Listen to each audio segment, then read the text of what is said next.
Hello, it's Radio Zero with Rick and Rose on Friday, July 5th, 2024, the beginning of the end of democracy. America going out with a bang. Why do I look taller than you? Oh, I don't know. I probably didn't set my thing here. Hold on. I will fix that after I go through the things I'm supposed to say. Go through the things. We live stream on Facebook on the RadioZero page and Poster Children page, on Twitch at PCJCUSA, and on the Poster Children YouTube channel, typically at 5 p.m. every other Friday, 5 p.m. Central Time. You can subscribe to the podcast, Apple Podcasts, Spotify Podcasts, or go to radiozero.us. You can patronize us at patreon.com/RadioZero. And romper bumpers, domper boo, tell me, do. Tell me, magic mirror today, did all of my friends have fun at play? we have a new patron. Do I know them? I think you do. Jane M. is wonderful. Oh, so thank you very much. Wow. What did we do to deserve all this? Not much. We should step it up. We are going to step it up for you all because we have lots to talk to you about today. Yeah. Sure we do. We do. We didn't even discuss what we were going to talk about beforehand. Usually the discussion is now I'm going to have to put my glasses back on. What should we talk about today? I don't know. Thinking glasses. Yeah, no, my seeing glasses. It's terrible. Daniel Davis sends an American flag with a I think that's a what is that called? Oh my God, it's a bang after it, so it's not. Either it's an American flag with it's an exclamation point as we know it. It's like a long line and a little dot after it, but it could also be a factorial. So you're factorial, right? Factorial? Yeah, so why is 0 factorial 1? Because 0 to the first power is 1. Anything to the first power is 1. So factorial is... I actually don't know if so that's true. I thought factorial was... Like, so 3 factorial is what? Factorial? Like, if you have 3 factorial, that's not 3 times 2 times 1? Yeah, it is. So why is... Because this was in... spoiler alert. This was in the crossword puzzle today. I believe 0 factorial. My entire computer is not working now. Like, I just asked what I'm... Well, why... Don't you have a degree in math? Shouldn't you know this answer? Yeah, and it's be 1. able to prove it? Yeah, I probably thanks. could. I didn't say, is it 1? I asked, why is it 1? Okay, because, all right, it's a mathematical convention that ensures the consistency of various formulas, Rick, and properties in combinatorics. Which I had. So it's a fudge? It's like fudging? It's like 0 factorial has to be 1 or else everything falls apart? Okay. And is it 1 factorial is 1. Yeah. I have it. If you add so 1 equals 1 times 0 factorial. It's okay to just say I don't know. Even no, though I do have know. A I degree see in it. math. I see it. And I remember. What did I say when you said what's 0 factorial? I said 1, right? Or I said it's 1. Did I say? I don't. We could rewind this. I didn't ask. Is it 1? I asked why is it 1? So if you're doing a beautiful mind thing and there are all these formulas floating around your head, I'd love to know. Love to know the answer to that question.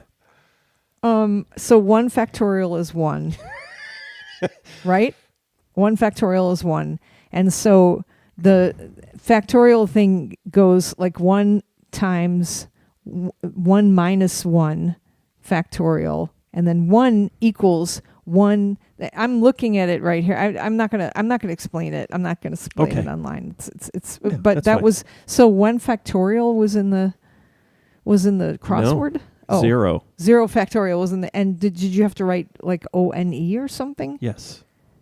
Okay. Well, I'll explain it to you. I mean, later. I knew it was 1 because I don't think it would be 10. It involves like using something which is 1 factorial, and then using the formula of factorials, and then you like put them together and you solve for like you put them together and you say what's n, and then when you solve for n, like and 0 factorial equals n, when you solve for it using these other 2 things that then you end up with 0 factorial is 1. So it's like that. And I graduated with a math degree, luckily, in 1987? Before So it was a long 0 time ago. factorial? No. 0 factorial was 1 back then, too. I had just checking. combinatorics. So Professor Resnick taught combinatorics, and I loved that man. He was amazing. CS 313 back in the day. I always talk about him. I can't recognize anybody's face at all, right? Any of my students' faces, and and now there's a thing called face blindness, so maybe I have that. But I always think about Professor Resnick because, I had him in 1985 or 1986 or something like that. He had big, red, wild, furry hair, right? And he was fantastic, and I hope I'm remembering this. But I ran into him like in a elevator, I feel like at the Beckman or something like this, and I was like, oh my God, like 20 or 30 years later from me having him as a professor. And I remember thinking, oh my God, that's Professor Resnick. I loved him so much. He was so fantastic. Oh my God, and I'm like running through like what I should say to him. Hello, Professor Resnick. I had you 30 years ago for a professor, and you were so great. And I'm like, God, I'm Rose. Should I even say my name? What should I say to him and stuff? Maybe this is going to embarrass him and stuff. And then when I finally decided what to say to him, he turned around and he looked at me and he goes, oh, hi, Rose. And I was like, wow, God professor. Like iRobot, God professor. Oh, I've got an answer here that helps me about 0 factorial. A 0 factorial is a mathematical expression for the number of ways to arrange a data set with no values in it. Oh yeah, which is 1. The answer is 1. Yeah. See, that's much better. Yeah, so See, that's why I didn't continue in math. It's math's fault. No, it's my fault. I didn't have that. But did you look, how did you find that out? Was that ChatGPT? No, I just Googled it. Oh, I don't use ChatGPT. I use Google. Well, Google does have an AI. I know. Okay. I mean, I use AI. I mean, like Google has its own unreliable, mansplainer, digital mansplainer. All right. So where are we now? Now that we've accomplished What would you call 0 it? factorial. AI mansplainer? Is that what these are? I'm taking Is that what these off now. ChatGPT is? No. To me, ChatGPT is a lady. It has a lady's voice. So a lady who sometimes says... Lady splainer. Yeah, okay. Inaccurate things. Did you have a good day not being at work? You were at work, though, weren't you? I'm always working. You're always working, yeah. I've started a 9 to 5 job now, working 9 to 5, except it's 8 to 5, right? Because, it's the 21st century. Is it, or is it 37.5 hours? I have to look that up. Yeah. I actually don't know when I'm supposed to be there, and it's probably better if I don't, because I am I will be working all the time, constantly. If I start, we have one of those jobs where if we started enumerating the amounts of hours that we work, it's not going to be beneficial to the people who hire us, right? Or the people who pay us, because it's the same as musicians getting when the IRS comes after musicians, and it's there's really no reason.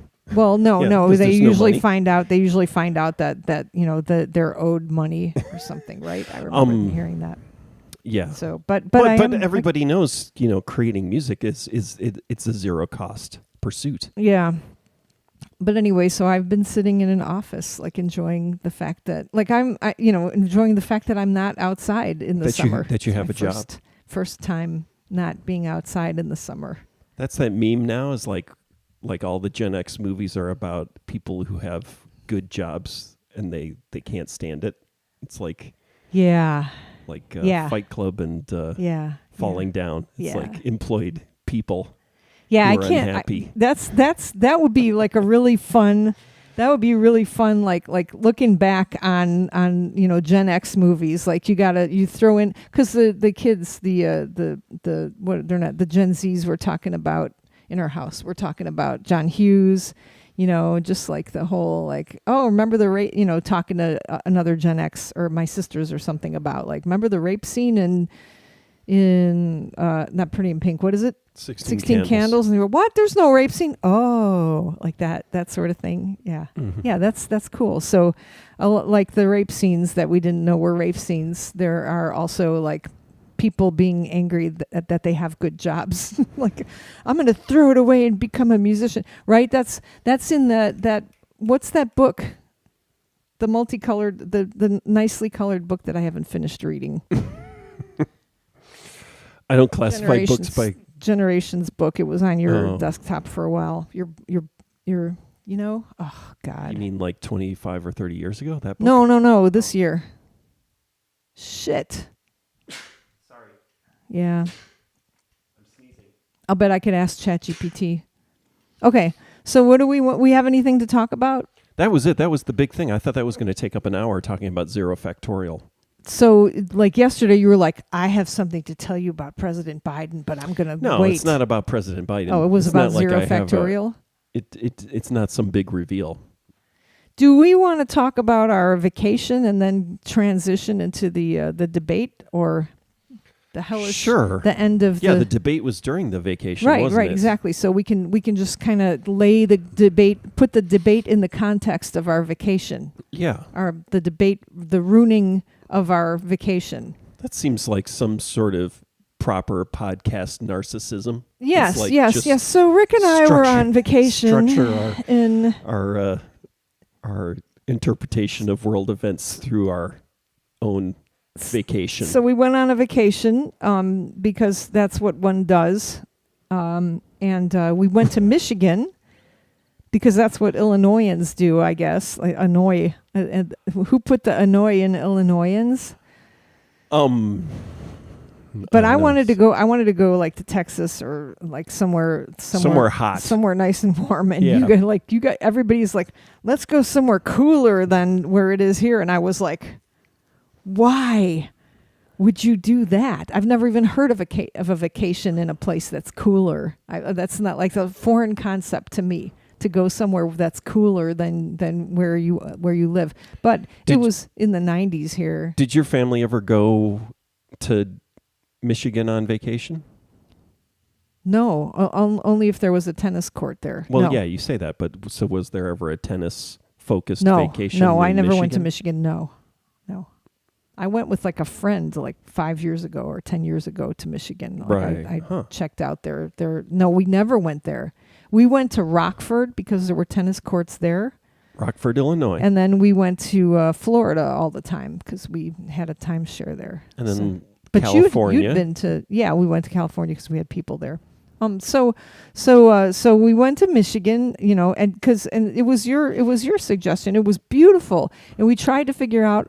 And also, our new dean of our college is from Michigan. So, like, I felt like inside, I felt like we're going to show Michigan that he's in good hands. He's moving to a good place. We're good people, Michigan. You don't feel bad that. Boy, I didn't know that was part of the decision. Making process like for going on this he's vacation. From there, Yeah. Yeah. So go ahead. What Oh were you gonna say? no. So we went. And that's right. We were going to go to Canada too, because Michigan is on the way to Canada. But then we realized that thanks to Trump, we would need passports to go to Canada, and our children's passports are expired. And you can't just. And I think we actually- talked about this 2 weeks ago. Actually, I think we couldn't renew them quickly because they're So what have did to we go through see the in process Michigan? We again. stopped in Grand Rapids. We saw the Gerald R. Ford Museum.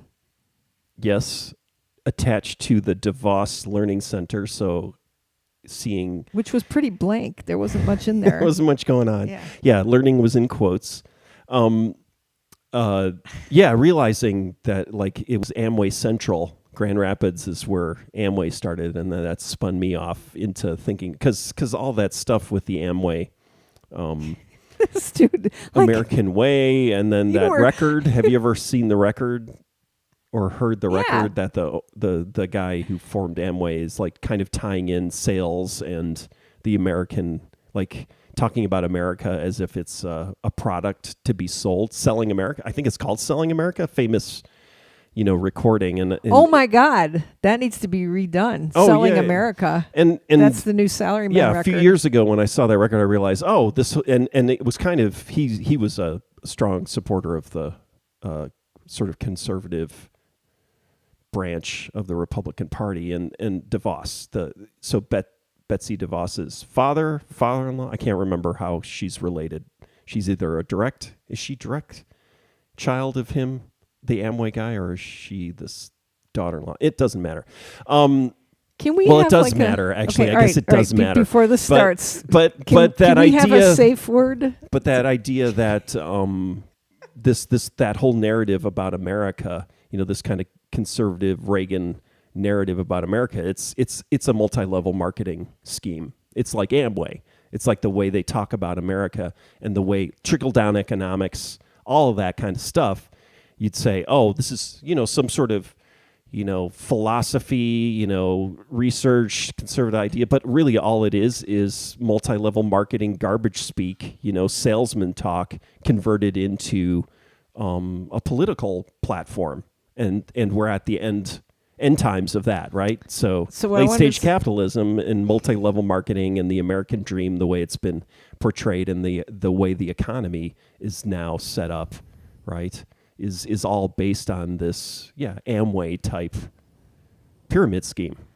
So Rick had an epiphany on the vacation. Well, no, when I had we were realized in that Grand before, Rapids. but No, I it know. triggered me because also realizing that, Gerald Ford, was, so I always get really, obviously upset about Reagan, and then sort of like realize, you see the cabinet, Gerald Ford's cabinet, and you see Donald Rumsfeld, and you see Dick Cheney, and then you see George Bush as the head of the CIA, right? And it's just like, oh crap, this is, and it's like obviously Nixon, but it's like all even worse. It's just like this whole long process, and then financed by freaking Amway, But the museum was great. I enjoyed the museum as I was, getting angry about how we were outside, how and it you was were like the origin story of how America was destroyed. yeah, it was nice, right? That's nice.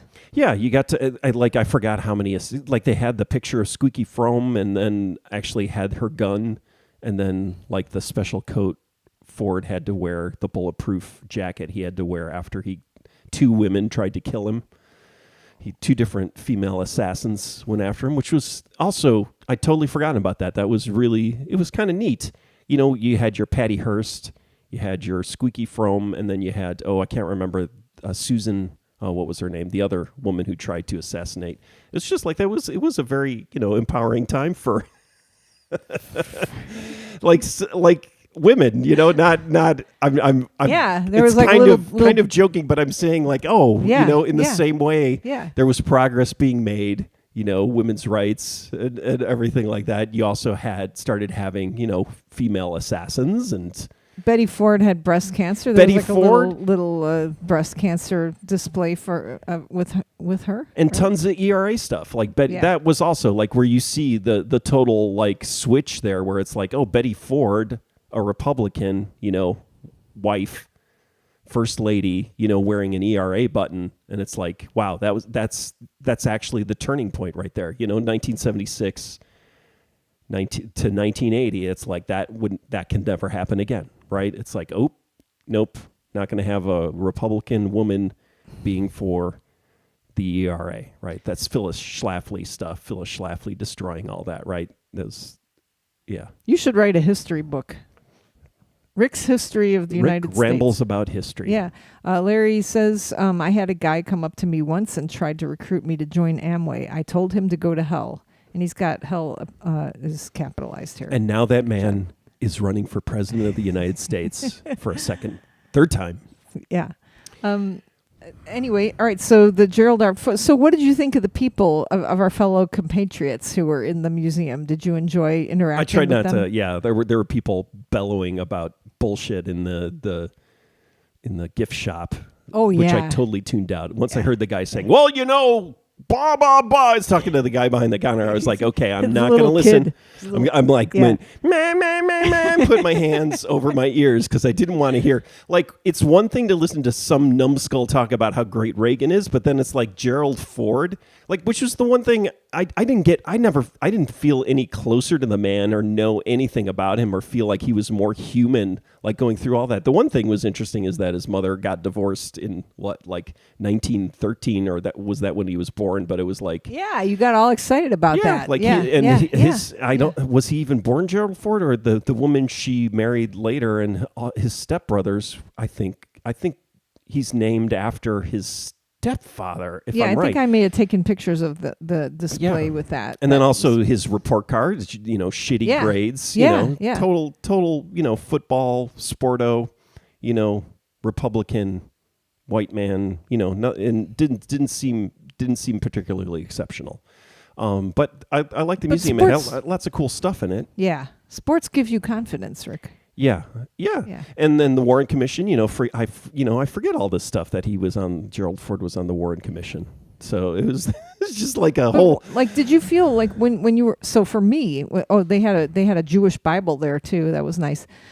For me, I'm trying to think of what else. For me, like walking around and like there are all these other old white people in there, and like I'm just like, can they tell that we're Democrat? Like what what do we look like to these people and stuff? Like, are they? Like, is it okay that we're here? Are they going to start lecturing me? Well, I think when we were watching the movie, the introductory movie, sitting there, and then you were saying very loudly, "Chevy Chase used to play Him Falling Down," or something like that. You said something like that. I'm like, okay, you're going to give away. We're going to get tracked down. We saw some lesbians in there too. Like, it was obvious, like that. Yeah, you may not have noticed, but I did. Like, so you can tell. Like, the thing is, you can tell if somebody walks in. Not that they're lesbians, but somebody walks in and they have like multicolored clothes, or like the clothes don't look like they came from Talbot's or something like that. It's like, okay, these people are countercultural. Or counterculture, like they're not Republicans or something like that. Yeah, I'm not so sure though. I think maybe it could be. That's your bias, but it could be. But I did realize that, Tim like says hi. irony. Hi, Tim. Yeah. Oh no, go ahead. Go on. No, that's it. He just says hi. He doesn't say where he's from, where he's being in right now. Go on. Irony. Sorry, I interrupted you. Oh no. Irony. Yeah, just visiting. Ironic Gen X. Right. Irony museums. Yeah. Visiting museums. But ironically. we weren't doing that. We were doing it for knowledge. Hold your enemy close. Right? So anyway, so then we walked around the grounds. I remember we were walking around the ground. Everybody's taking pictures of everything, and were there ducks, or there was duck poop or something. We were walking around the grounds in Grand Rapids. What did we do after that? We drove to Mackinac City. Oh, right. And was that the day that we had to stop at the Kiss Monument too? Oh yeah, yeah. The bait and switch Kiss Monument, which is just like a big thing of stone. It's like a gravestone. It's like somebody yeah. got a digitally carved gravestone that memorializes the time that Kiss came in 1975 to play in Cadillac, Michigan, played the Homecoming, right? I don't even know. It's funny. Like, it's funny that came up on my search when I was looking for things to look at. So we stopped in Cadillac, Michigan, and it was like, what? This is all. But it was on the school property, right? It was on the high school property, so that's kind of cool. There were a lot of really cool looking people walking around. I was hoping to see a statue of all four members of Kiss, kind of standing there, but it was just like a tombstone that memorialized them, playing a gig in town. But then as we were walking back to the car, there was like a sound garden, like a park, right? Like next to the school. It was some project, and they just had chimes that you could play in the park, and it was really beautiful. We were there for like a good half hour. And then we drove to Mackinac Island, or Mackinac City, which doesn't have a Walmart or a McDonald's, right? Or something like that, I think. Or a Taco Bell. Did it have I think it had a McDonald's. Nope, did not have a McDonald's. Really? Yes. Okay. It's totally devoid of civilization. But it did have internet. And it had a Starbucks. Yeah, it had a yeah. So apparently you can have coffee, but not a McDonald's hamburger. Yeah, and then we went to some really weird, like some of this boy and his dog stuff, like this weird green inside area where they had some stores, and like there was supposed to be like a light show, like the laser show. Yeah, we didn't see the laser show. The laser show, and it was really weird. But then the next day we went to Mackinac Island. I think we stayed in a cabin on the Lake Huron. I think it's Lake Huron. That was really nice. One of those lakes. Yeah. One of those Is great that lakes where we that's watched the not debate, or Michigan. what did we watch? We were starting to watch the bear. We went to the. Oh yeah, the bear came out that Yeah. day, so we watched that in the cabin. And we walked around Mackinac Island. We went on the ferry to Mackinac Island. This was all very easy stuff to do. And it was cold. It was like 67 degrees or something. Although on the island, after a while, it rained, but then it got really hot. Don't you remember? Yeah. And there was horse poop everywhere. Yes. Yeah, we walked all around the island. Where did we walk to? Because we did walking for hours. Yeah, but we didn't walk all the way around the island. We didn't go into the fort. No. Fort Mackinac. We weren't going to pay an extra $16 to go inside a fort. Per person. It's a national Yeah. landmark, right? And everything. And Yeah. $16, $17 to, after already paying some ungodly amount to sit on a boat to get there. Yeah. And then, I don't remember much. Then we came back then we went to Detroit. We went to the Dark Sky Park. That's what was really cold up there. Yeah, yeah. So that was in the middle of the night, and looked at the stars and nearly died of hypothermia because we had coats on and we had towels, right? We had towels wrapped around us, but we had to wear them like babushkas. Yeah, but that's because everybody's so interested in taking pictures. I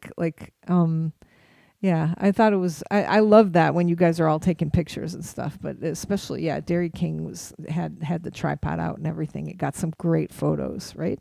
And then what did we do? So then we drove to Detroit, because we were going to stay in a hip motel. Or hipster hotel, like we stayed at Flagstaff, but this wasn't really a hipster hotel. This is like some new, It's like it's like an app hotel, right? Yeah. What would you call it? There's got to be a name for it. Yeah, it's like an app hotel, but it's also those are like houses that they're trying to rent. Right, or they're apartments they're trying to rent, or that they're trying to get people to buy, probably. And since there's nobody in them, you can rent that out for people who are staying in town. You think that's what it is? I think so, yeah, because it was in like a gentrified, wasn't it like sort of a gentrified area? There were two other hotels on the other. Yeah. Three out of the four corners had hotels on them, true. and this was in one of the corners. Yeah.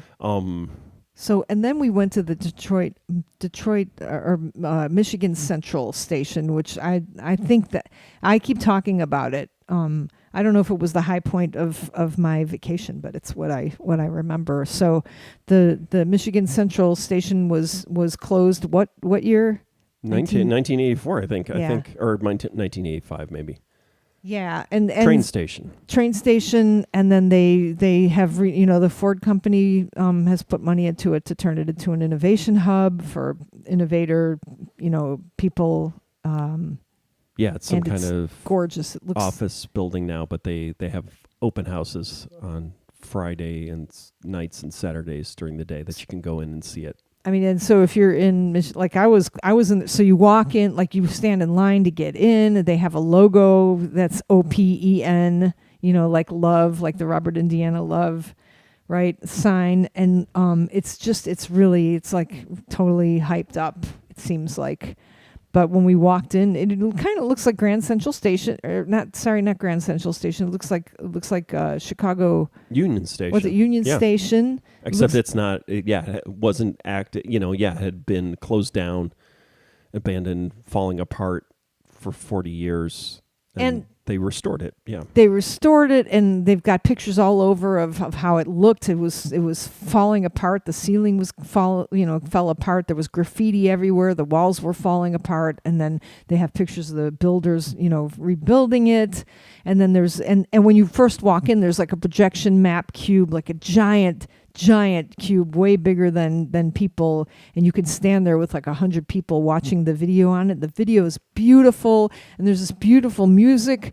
that it made me want to cry. Made me want to cry. It made me cry the whole time. I was like, it's so beautiful, and like the story of Detroit and the people. And, yeah, talking about the history of how the automobile came to power and destroyed the rail system, and that's right. And now the automobile company that is slowly being destroyed has come in and restored the train station. Yeah, it was really nice. Yeah. So and then let's see. So the projection mapping thing, and then there's like a sculptural like timeline that of everything, all the events that have occurred that you can walk through the entire train station. It's gorgeous. And then there's the story of innovators whose pictures appear in giant light boxes that are, probably 10 feet tall, right? You say 10 or 8 feet tall, maybe 8 feet tall. It's just so gorgeous. And then you walk into an unfinished floor room. I noticed the floor didn't have, floor was different. It was like concrete, like polished concrete. And that was the archive. It's like the archive room. And then you walk in and then you see like all of the, like they've kept the graffiti that's in the pictures. They've like kept it so you can, like as an honor to the graffiti artist. It was just absolutely fantastic. And then they had like these ladies' shoes that they found behind the ticket counter in a vitrine, and then they had the ledger of all of missing items, and who found them, like from, in missing items in the train station, right? It was just absolutely just stunning. Everything was stunning. Then there was some artwork. I didn't like the artwork so much. The AI artwork. Yell into a can and then it'll convert it to lights. Yeah. So it'll make your own fingerprint of your voice. It'll come back. It'll just be yours, and it's using AI to do it. And it's like digital hand waving. What the hell? Yeah. But the sculpture of the piece was gorgeous too. Like that was really pretty. I'm just, I'm critical of any. I have been taught very well at my University of Illinois narrative media degree. I've been taught to be very critical of any kind of new media art. So, and I'm very proud of it. So, anything else to say about that? No. Yeah. Okay. And then we left that thing, and then we went to DIA, right? Detroit Institute of the Arts. Saw the giant room full of Diego Rivera's. Yeah. That was fantastic. I'd never been there. It was absolutely beautiful, and we were there for hours, right? Yeah, they got like different Van Goghs. They got different Picassos. Than we're used to, yeah, right? Monets and yeah. Manets, yeah. Manets and all the nays. What's his name? Was there? I'm trying to think of. Was there? There was a gorgeous. Oh my God! I'm not gonna. TIFF. Just look up. I should know. The on display at DI. I'm gonna look it up. Arts. Let's see. Her name is Tiff. Tiff. That is true. Tiff. I can't remember her last name. That was gorgeous. Come on. What does TIFF stand for? Not that's her name is probably Tiffany, right? But like TIFF, transportable. Oh wow, I have image the wrong format. Oh yeah, I don't know. I have the wrong Detroit. I have the wrong DIA. There's a different DIA too, right? Detroit Institute of the Arts. Okay, let's see here. Tag image TIFF, file format. Massey had these like sort of responses to what's his name with the boxes? Not Flavin, but Donald Judd. She's like, I liked Donald Judd when I was little, and now here's my response to them. And it's like sort of black woman like hair stuff. Oh yeah, just I was stunned. I loved it all. It was really nice. So okay, good. So anything else about the Detroit Institute of the Arts? No, it's just smaller than the Art Institute. It felt like, so it was more manageable, and it had a cross section of stuff. Not as much, or we didn't see as much contemporary or post. Yeah. Yeah. So. Yeah, there wasn't a lot. Yeah, there was contemporary, but then like the modern era, I guess maybe we missed a few rooms, but it did seem to end with Picasso. Like I didn't see a lot of abstract expressionists or anything like that. So maybe we missed a we room. did miss a room because there was Moreau, right? Is that Yeah. abstract expressionism? No, but it's, I don't know what I'm talking about. well, I guess it could be. Who's abstract expressionism? Well, like Jackson Pollock and before. Okay, all right, yeah, But Moreau, yeah. the Moreau stuff. I guess that's a little but that feels more Picasso-y. They had stuff. like littler, Anyway, it was great. We're very lucky that our children will walk around these museums with us for hours and hours. Yeah. I think we're really lucky. Or we've trained them well or something like that. Yeah. It's really like they don't like complain and like sit and look at their phones either. Like this. Just a little bit. Really? No, I didn't hear any. Good. And the food was good too, right? We had some really good food there. That was good too. Okay. So, but in between that, I think was the debate probably, right? Did we, or I don't remember if we watched the debate. We also went to the Henry Ford Museum. Oh my God. Yeah. I forgot about that. Yes. Yeah. You have to talk about that. So you'd been there before. Yeah, when I was a kid. I think we called it the Car Museum. Like we called the Museum of Science and Industry the Button Museum. Okay, because so you pressed buttons. What you should have called it was the 10 Moldorama Museum, because you got on the premises and he's like, oh, Moldorama. Yeah, I got a Moldorama of the Kennedy assassination car and that's really cool. Wienermobile Moldorama. Mm-hmm. What else? They did not have. They had replaced the Rosa Parks bus Moldorama. They had put in a mold for a T-Rex, which is just like ugh. Did you get the T-Rex, or no, did you? Yeah, you didn't get it in protest. Even though it was green and the T-Rexes we have, Moldoramas we have are red, but I didn't. I was mad. I wanted a Rosa Parks bus because that seemed very. That would have been really cool. Yeah. Did you look up where that machine is? The Rosa Parks. Yeah. What do you mean? Did they put it somewhere? No, the machines are all. They're just change there. They change the cartridges or whatever. God, change out the molds. Yeah, that sucks. So they had changed out the Rosa Parks mold, or the bus mold, because they had they did have like a dinosaur display. Come see the dinosaurs, and then we walked along the grounds, and that was really fun too. That was really nice. Greenfield Village, which is weird. It's like so like Henry Ford collected trains and cars and. Steam engines, but like huge, like industrial steam engines. So that like museum is just like really big stuff. But then he also started collecting historical houses. So like the Wright brothers bicycle shop, and Thomas Edison's early not Menlo Park, right? Or maybe workshops. And so you could Greenfield Village is weird because it's a bunch of historical homes that he kind of. It's like Disneyland except with historical homes. It definitely. I mean, I think Disneyland was partially inspired by Greenfield Village, or it's just the same thing. Old rich white man, having nostalgia for the era of America, the sort of small town America that they grew up in, and so that idea of like.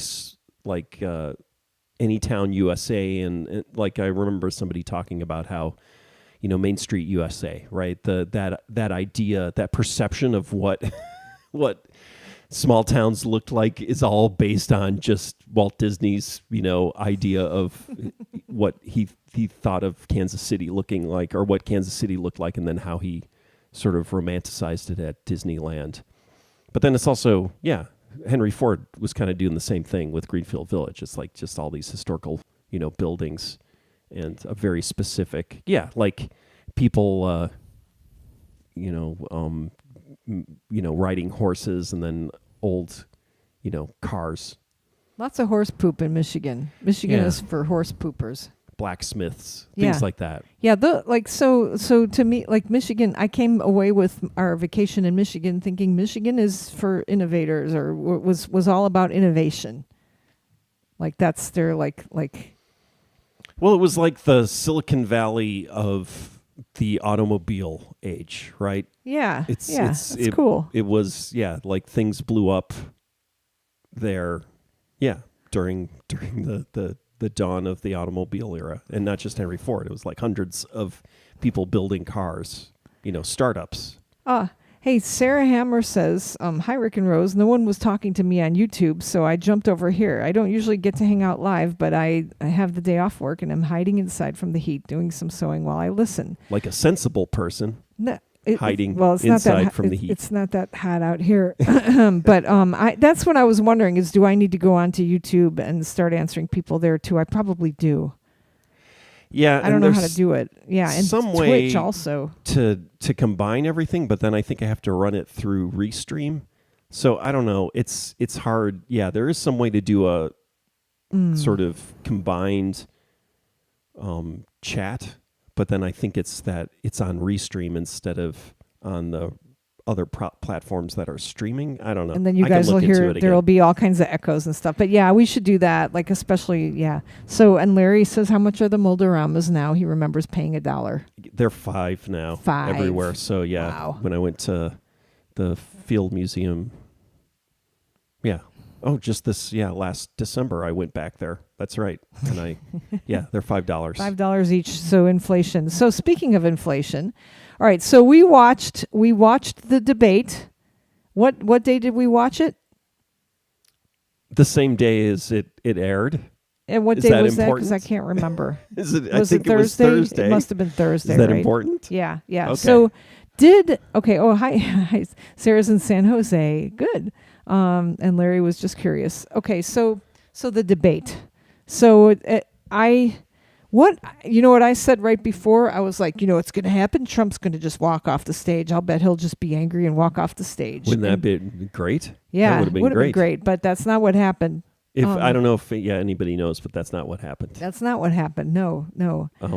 Joe kind of left the stage occasionally. So these were these were my thoughts. Take me now. Like, first of all, I mean, is there a way that you could fix my microphone?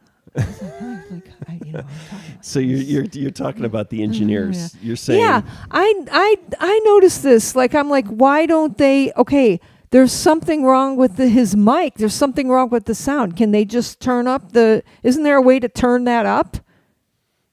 That's what I was thinking, and then so I was like, well, this is going to be ruined if they fuck up his microphone.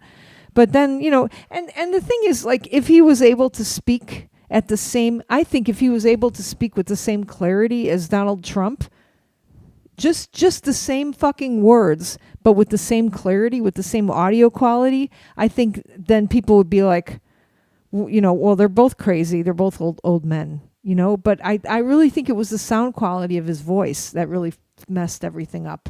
I really think that. You're saying, it's not... The producer, yeah, the engineer messed up I think the band's so. recording. Do you don't think so? I didn't notice it, and usually I'm pretty hypersensitive to that kind of stuff. I mean, I guess. What did you notice, and when did you like? Yeah. What did I notice? Yeah. Oh, it's just the painful, signs of someone. It's like what happens when I'm talking on this show. It's like where I lose. But I'm not like saying, hey, Rick. On top of it, you want to kill babies even after they come out of even after they come out of the mother, don't you? Yes. And on top of it, blah blah blah. Like it's not like I'm being constantly interrupted and tangents okay, all right, being you thrown are. at It's me. true. You are. Right. You're. Yeah. So I'm the Trump, and you're the Biden. I'm the Biden on this podcast. April says, I think anyone would be off balance if your opponent blasted lies for 90 minutes. I totally agree. You don't even know what to respond to. You like trying to figure out, first of all, you're old. You're sick, you have a cold, whatever. But then you've got like this, like it's like a lunatic. I mean, I just got to say there's a difference between a brain fart and a brain shitting your pants. Okay. So it was a brain shitting his pants, but like, again, it was like when you read, like if you read what he was saying, what Trump was saying, and then you're like thinking that you need to respond. Yeah, no, I'm not saying that. It's like the. It's not just because I'm saying that Joe Biden did badly. When did you stop beating your wife? Type thing. That I'm saying that Trump did great. I'm not saying that. It's like I'm saying that it was terrifying to watch for me. Yeah. It's like when being a teacher, doing this show, doing shows where you're talking all the time, and just the the fear of losing your ability to just pull coherent sentences out of your head instantaneously, which I already have that fear now, and I'm conscious of it as I get older, and I'm worried, I'm losing my marbles, right? And then seeing it play out in real time. Yeah, and then like I don't know why I was listening to pre things. I started listening to a lot of the political podcasts that one listens to, and they were like, or somewhere I was hearing that, the Republicans were going to say, well, if Biden did good, that's because he's on cocaine. He's like taking cocaine. So he had to not look like a coke addict. Well, I don't think Biden was like, I can't. Oh, it was the Pod Save. I think the Pod Save America guys like talking about the like prepping, like debate prep, or some podcast talking about debate prep for Biden. And I was fascinated with it. Well, he did less debate prep than was scheduled. He did the traveling beforehand. He had to have some recovery time coming back from Europe, and so they cut the amount of time spent on debate prep for him. But the reality is that he screwed up. I mean, he was fuzzy.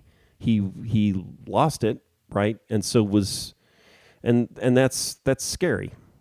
Yeah. And yeah. I don't mean like, I'm worried he's going to drop a nuclear weapon, nuclear bomb on something. It's scary for me. It's like, this is what happens when you get old, and now this guy it's happening, and he's our last hope, and it's like, it's over, right? It's those people on the fence, those wishy-washy people, the people who have, don't dig deep into politics, which is most everyone. Right. The Ezra Klein show, you were talking about that. Yeah. Like, that's really important. So the fact that it's not Republicans versus Democrats, it's people who are not engaged versus in political discourse, or like just even political news. Versus people who are engaged. So if you're following podcasts or you're reading the New York Times, well, okay, not reading the New York Times. But like if you only get your information from your friends' Facebook feeds, because that's all who's going to vote anyways, people who are on Facebook. Podcasts. Yeah, or podcasts, then you already think that Trump is winning. Well, I don't know about that, but it's just that it's not a good look for if there are people who are on the fence, or what you would hope for in a debate. And what I thought, I think that was the intent, is that Trump would, expose himself as being the complete lunatic he is, and incoherent mess he is, but that didn't happen because he can keep his shit together. He can just bluster for a minute or two and then gets cut off before he starts talking about his hair and lather and washing machines. washing your dishes. We got to cut away from him. Yeah. Okay. Yeah. It was terrifying to me. That now the problem is for me it was just like, okay, it's over, but all this talk now about replacement. The replacement theory, let's call it. Let me read what people have here. April Smith is saying, at this point, even if Biden was in a Star Trek TOS, what's original series? The original series motorized chair that only beeped yes and no. To me, that's a Mandalorian thing. No. Okay, it's like that terrifying, the little baby Yoda thing. Yeah, okay, but, all right. But that terrifying, like where they reconfigured the pilot for the what's his name? I just watched it a while ago. Pike, yeah. Captain Pike. Okay. Captain Pike reference. So at this point, even if Biden was in a Star Trek the original series motorized chair that only beeped yes and no, it would be better than Trump destroying democracy. Yeah, I agree with that. But that's not the way the game works, right? Okay. The game works is that you have to you have to vote. You have to pick somebody. No, you have to be a coherent puppet. Yeah. And talking. Talking head, Brad Locke says, I think I saw you guys play at Southern Illinois a long time ago in front of the student union. I'm so old, 56 years old. Brad, you're a baby. You baby. You're not old. 56 is the new 26. That means but- I'm 27. Yeah, but hi, Brad. Hi, thanks for listening to us. And yeah, you certainly did see us play at SIU in front of the student union. We've That played was there. the famed 55-minute performance, and then and then we were told that we were you need to play contracted for 5 60 more. minutes, Yeah, so we had yeah. to go back on stage and play another 5 minutes, right? Yeah. So that you To saw a fulfill special our show. contract. Yeah, Yeah. that was nice. April says hello from Oklahoma. Sarah Hammer says I get all my political news from the Poster Children Politics podcast. So now with great power comes great responsibility. Yeah. And Larry says, in your opinions, is Project 25 really something to be concerned about? Sure. I'm gonna have a heart attack. What It's like, do what we- was the thing called that the guys who did, before... Heritage before, Project? Oh, No. but yeah. Before W was elected, the whole thing, they had all mapped out about this was before 9/11, and they had all mapped out about what they wanted to do in Iraq. It was called, I can't remember. what it was. Operation something or other, Golden Handshake. It's golden not. No, it was showers? just what's his name? Was it Wolfowitz? What's his name? Had this whole thing about, and it was basically about taking over, Iraq and everything like that. And then once 9/11 happened, they used that. It was the template for everything they did after that, even though 9/11 was not part of that. Yeah, plan. Let's just go So with this. These white papers, these plans that these crackpots come up with, they're important because people use them. In fact, that's the thing is with like at our university doing strategic planning, all that kind of stuff, having a mission statement, all that. It seems like people think of it as organizational, sort of wheel spinning or whatever, busy work, but a lot of times those frameworks become... Oh yeah, that's because what you. they That, yeah, exist. yeah. So it's like, that helps you in your Yeah. decision making. Now, speaking as an administrator, and you are somebody who's worked on strategic plans. So we both understand the administration part, but that's when you have a like a institution, like or a company or something, and then you want like when I heard some lecturer talk about a guiding star, right? Like a North Star or something like that. You want to figure out, well, all these opportunities come to you, like this could happen or this could happen, and then you have to figure out whether or not to say yes or no to them. If you have the strategic plan, then that we're going to move in that direction. So strategic plans or Project 25 is absolutely something to be concerned about. And I would argue that that's been the problem with the Democrats, left, progressive, is that these right-wing lunatics have had very, very organized strategic plans for 40 or 50 years, Yeah. and they've been working through them, right? And guiding principles. Because conservative, so think about that. The whole word conservative means that this is my framework, and liberal means I got all the frameworks. Yeah. Right? So it is, I guess it is a point. So, April Smith says New World Order. And Sarah Hammer says, if we're talking old, I saw you at the First Avenue. Everybody's trying to one-up each other. I saw you at the First Avenue opening for the Buzzcocks. And did you also open for Fugazi there? Did we play with Fugazi in Minneapolis? We may have. That I don't remember. That's a Jim question. Yeah, or an internet question. Right. But we did open for Fugazi a few times. And Brad Locke says it was a beautiful day when I saw Poster Children, a great show. It was, yeah, it was so nice. It was Johnny was in the band then, right? That was a long time ago. The Southern Illinois Outside one, I believe. Yeah. Yeah, I think so. Yeah. Yeah, and I loved playing with the Buzz. I was just thinking about playing with the Buzzcocks. Yeah, because we played St. Andrews with them. And we were just, we're in Detroit and saw St. Andrews We Hall. stood outside St. Andrews Hall and took pictures there. Yeah. That was nice. So back to the New World Order.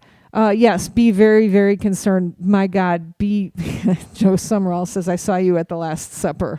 The Last Supper is going to happen in October. When's the voting day? February? Yeah. All right. You're just making me disappointed that you don't know when the election is. November. And I told you that I don't really remember Biden being elected. Yeah. because it was right in the middle of my breast cancer surgeries and stuff like that. So I was just like, wait, did that really happen? Like a lot of things were like, wow, did that really happen? It was a dreamy time. So I mean, back to, I don't know. Yeah. The fallout from the debate. Here's the fallout from the debate. The fallout from the debate is me fucking looking at my watch and seeing my New York Times update, and then going to look at it. And like the first sentence I get out of the New York Times or the first notification I get is like some sort of opinion about Biden just destroying messing up at the debate, even though this fucking orangutan like garbage mouthed for 3 hours. Biden messed up and we need to replace him. Well, yeah. And that's then another, true. like, I mean, I know opinion piece. You know what? Don't put the opinion pieces out before you put out like what actually happened. How about that? Well, I feel like that is what happened. I don't know if that's what. Well, I know people were like people were terminating their New York Times subscriptions because they were so mad, and I was mad too. So okay, yeah, this replacement thing. Yeah. So let's get into that. I do. So I spin off into 1968. LBJ dropping out or not running for re-election in March of '68, right? And then he was worried about Bobby Kennedy, and then obviously Bobby Kennedy got shot, and then Hubert Humphrey. 1968 Democratic National Convention in Chicago. Yeah, in Chicago, which is what we're going to have again. But of course, everything's different now. Is that there's a primary system where, you're not going through and negotiating to figure out who the candidate's going to be. It won't be an open convention, even though Right. everybody's calling for an open right. convention. Although, yeah, you could go back. And so, yeah, my whole original perspective on this was, you can't change horses in midstream. It's already too late. This should have happened 2 years ago. And a lot of people made this argument. It's like, okay, somebody's got to step up and say, okay, Grandpa Joe shouldn't run again. Who's it going to be? Let's actually have a serious primary and have some, leaders from the next generation, our generation, running, and let's put forth a ticket, to go against Trump.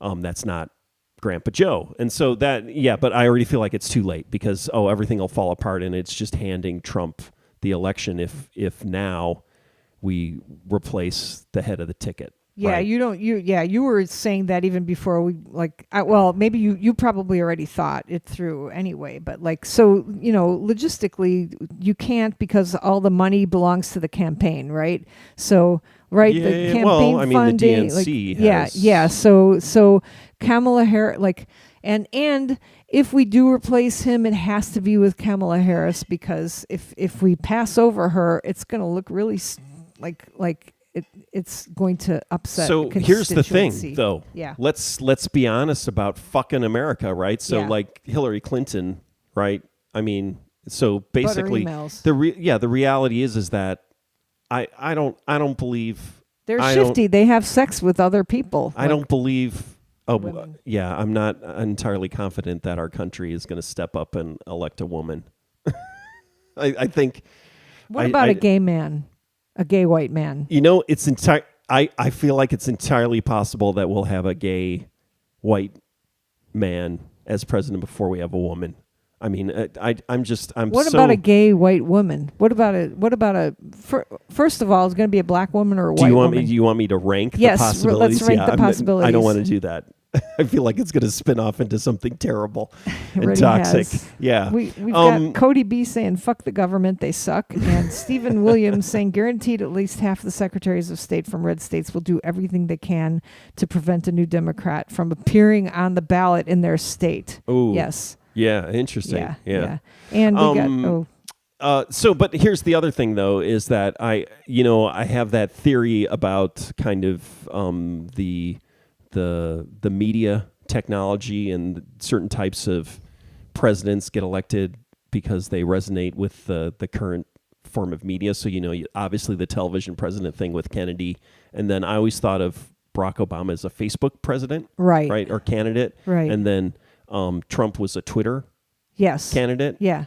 Whereas I had thought, oh, that doesn't work because I had thought, oh, it's two old people, Hillary and Trump. But then it was obvious, oh, no, Trump's Twittery, even though he's old, right? Right. And then obviously, like, Joe Biden's not one of those. So, like, oh, there's always a reaction, right? And so it's not a guarantee. But then I started thinking, wow, I think it would be entirely possible to replace Joe Biden and push somebody else in there. Through social media. I totally agree. totally. That's what I was saying to you, that I think TikTok, yeah, right? Yeah, so if you think yeah. about how fast things are going, and then like talking about the UK elections, like hearing that whole thing about UK, like where it's 6 weeks, and like people in the UK were like, this is unbearable, this 6 week long nightmare. They're just like, fuck this. It's like, why can't we just vote now? It's like, Right.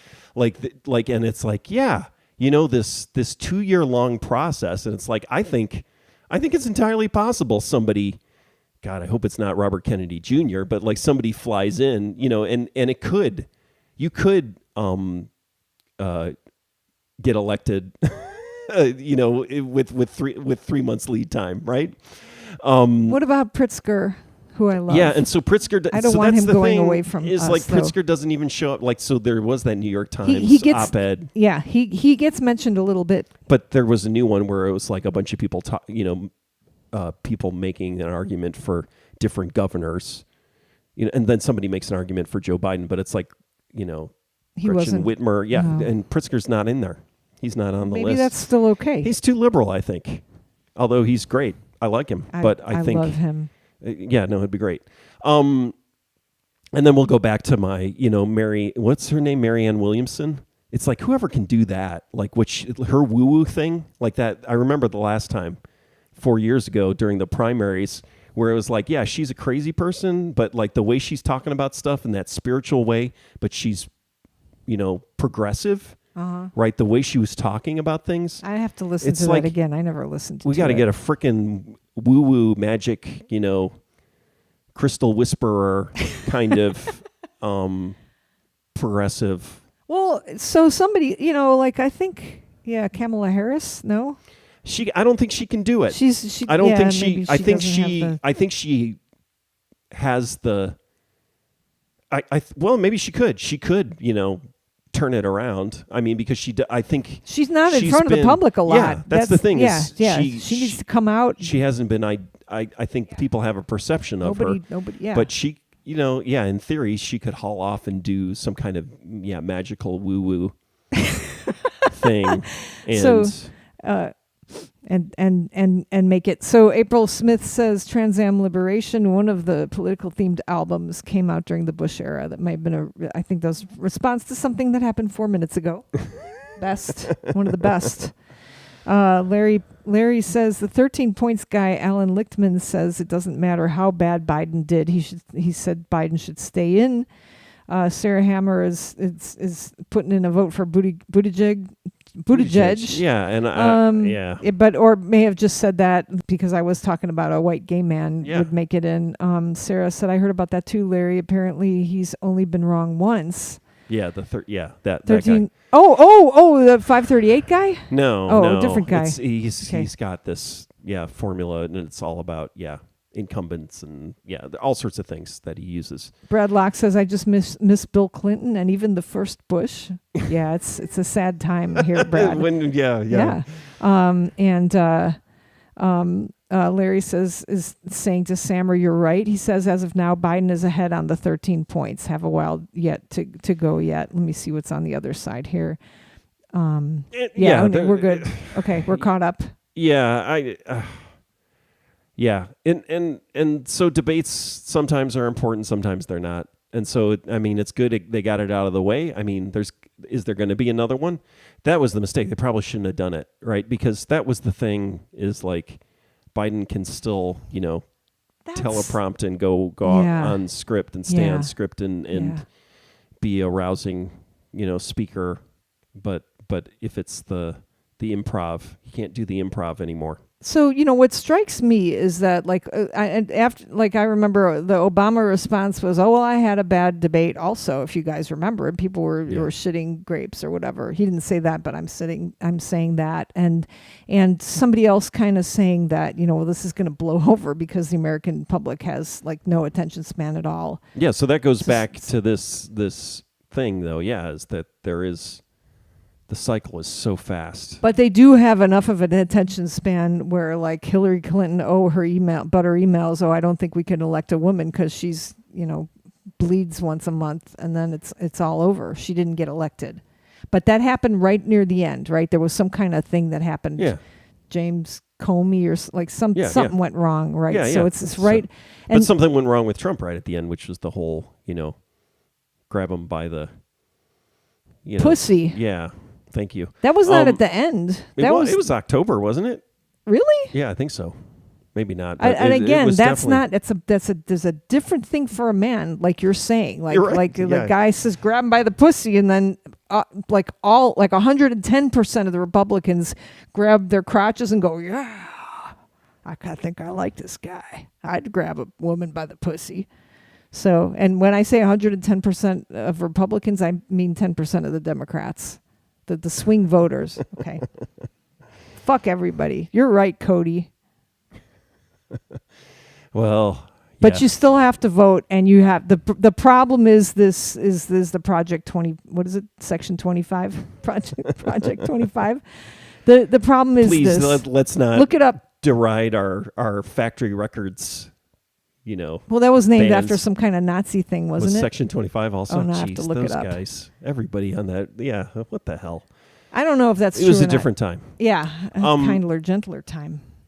All right. You have to vote, and you do educate yourself about the Project 2025. Do educate yourself about that, because that's what they want. What if something goes wrong? They are gonna take away Roe versus Wade. Oh shit! That already happened. Like it's gonna be like The Handmaid's Tale, and I'm like I never in my life dreamed that Roe versus Wade would be. Is it called repealed? What I'm sorry, I'm getting like a really bad headache from thinking of this. Thinking about this. What is it? Yeah, sure. Yeah, like I never in my wildest dreams did I think it's going to the States. Also, like, if you listen to the debate, you listen to the shit, like just that part of the crap that I'm getting mad about the Trump thing again. Like you want to, we needed to bring it back to the States. We needed bring it back to the States, and then it's like some governors of some states want to kill babies even after they come out. It's like, well, what are you saying? Is it bad then? You want to take a woman's right away completely, and then poor Biden's on the other side going, but I'm a Catholic and I hate the idea of abortion. It's just terrible. Well, yeah, I mean, I don't know why you think applying logic, and it's like, they're arguing states' rights, and then it's like the second that states' rights then becomes counter to their, desires and wants for change and telling people what to do. Of course, state rights is going to go out the window. I got Chris Schneberger here on the line. So Chris Schneberger says if the big money donors dry up, it may force the DNC to confront Biden and make a change. Yeah. But timing is critical now. Ohio's deadline is before the convention. Ooh. Ohio's deadline. For the ballot deadline? Well, so... Do you, this is stupid, but do you think, there's write-ins, right? You can do. So do you think that with a giant TikTok, Instagram, it will be the same thing with the hanging Chad, right? There'd be no way. Right. Yeah, there's no way. Nothing would happen.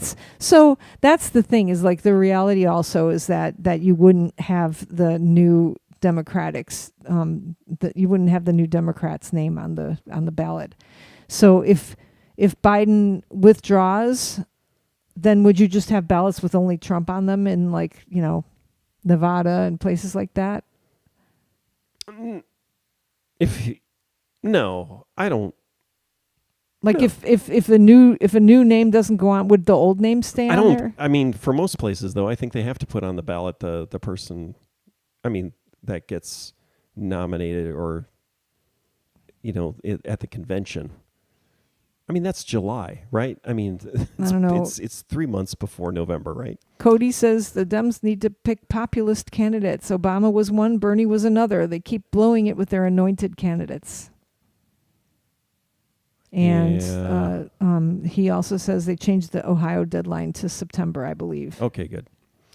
Yeah. So I mean, it'll be interesting to see what happens. Yeah. Are we going to go to, okay, wait, like, so Stephen Williams says, I'd like to think it's a good thing if billionaire donors don't want to back Biden. But if, you're in denial about the importance of money in the electoral process now, I guess, in a world where Citizens United, doesn't exist, I guess, it'd be great if billionaires didn't give money and didn't run for office. But Larry, we didn't even discuss this, but Larry here says, well, apparently it's okay for a sitting president to do whatever they want. So, yeah. And Cody says Biden's name would be on the ballot, but votes would go to whoever the nominee is. Is that true? I would guess so. Okay, I mean, that's what well, happens then with like when somebody dies and then they're on the ballot, right? Their wife gets to be in charge. Well, no, it's whoever's. Okay. Yeah. So what was in Kansas? Yeah. It was the wife, right? Was the person put in place? But it's Okay. It's not like the you can remove all votes, but that would be a problem. Though, is if somebody doesn't want to vote for Joe Biden and then his name is on the ballot and he's not the candidate anymore. But the other option is that he just wins and then steps down. Yeah, and then Kamala Harris, like I'm thinking maybe that'll happen too, or he'll die, or Biden's wife runs the country for a year and a half. The school teacher? Little Woodrow Wilson joke for you. Oh, okay. So what was the next thing I was going to ask you? Yeah, you have anything to say about the Supreme Court ruling? I mean, what did I listen to? You can read Heather Cox Richardson, but I also listened to the Political Gab Fest. And I can't remember. Why do you shake your head every time I talk about these? Because I think it's super. I don't know. It's just super negative and depressing, and it's kind of like. But Emily I told you about the iceberg. Yeah. And now the boat's going. I mean, it's kind of like the Supreme Court. It's like, oh, we hit the iceberg, and it's like, no shit. Well, like we all knew the boats move slow enough. Boat's not going to sink because we're in the dead fucking sea, my friend. So you don't have to worry about that. That's so right. Emily Bazelon, American exceptionalism. We're going to survive. They're lifeboats, right? There are enough lifeboats Cody for B. everybody. wrote anyway. Joe Biden. That's funny. I mean, a couple of rich people might let some women and children get onto the boats. I don't know. Well, they may grab them by the pussies. Let's just watch the end of Titanic when they're divvying up who goes on the boats, just to understand what's going to happen in the next year. So Emily Bazelon had a list of winners and losers. I think that was I wanted to copy that and write it down. Like winners, and it was very depressing. Yeah, you wouldn't be able to handle it, but I could because I like to listen. I watched The Handmaid's Tale too, but it was all the winners from the Supreme Court rulings and all the losers, and it was. Yeah, it was really terrifying. Like somebody should make a meme out of that and start spreading it around. The meme that's going around right now is educate yourself on Project 2025. So people are starting. It's nice name, catchy name. Yeah, that's great. But that requires extra depth. What you need are YouTube Shorts and TikToks and the Wikipedia and article is pretty succinct. Oh yeah. Yeah, somebody needs to make a meme. Looking like having the information poured into their head from Facebook, but then having to leave Facebook and then do research. This is what I wanted to complain about. Oh, let's see if I can remember what it was. Yeah, on my Facebook feed, I am looking at, oh my God, Project 2025 meme. Oh, holy shit. Project. And then underneath it, it's like, buy these pot gummies, and then underneath that it's like, hey, you can get these mushroom gummies, like get high, feel a good buzz. It's like the slurry is being poured into your mouth, And then it's like, oh, but what you have to do is you got to turn your head and then go searching for more slurry. You know, you got to do some research to get the more nutritive stuff. And then, oh, wait, the slurry is going to pour all over my face. I better turn my head and get the slurry that's coming through social media back into my mouth. You know, it's like that idea of educate yourself, research it. It's like, that's not what's going to work. What would work is memes, videos, right? You know, like have some kind of clever, you know, Handmaid's Tale thing. But everybody does the Handmaid's Tale thing. You just got to fucking rewire everything that Trump does and says in this Project 2025. You got to turn it into a simple, elegant, memeable snippet that will just totally screw What if them. we just put like Darth Vader behind? Oh no, that won't work because people like Darth Vader. Chris Schneberger says, I think 4 of the conservative justices were nominated by presidents who lost the popular vote. Democracy, yeah. Yeah, exactly. And Cody has to go. And we should We go gotta too. go. Yeah. All right. We love you guys. Yeah. Hope you enjoyed America's last birthday. It's the Dead Sea. No one's going to sink. It's just going to sting a lot, and we're going to have to take a shower afterwards. that was 2016.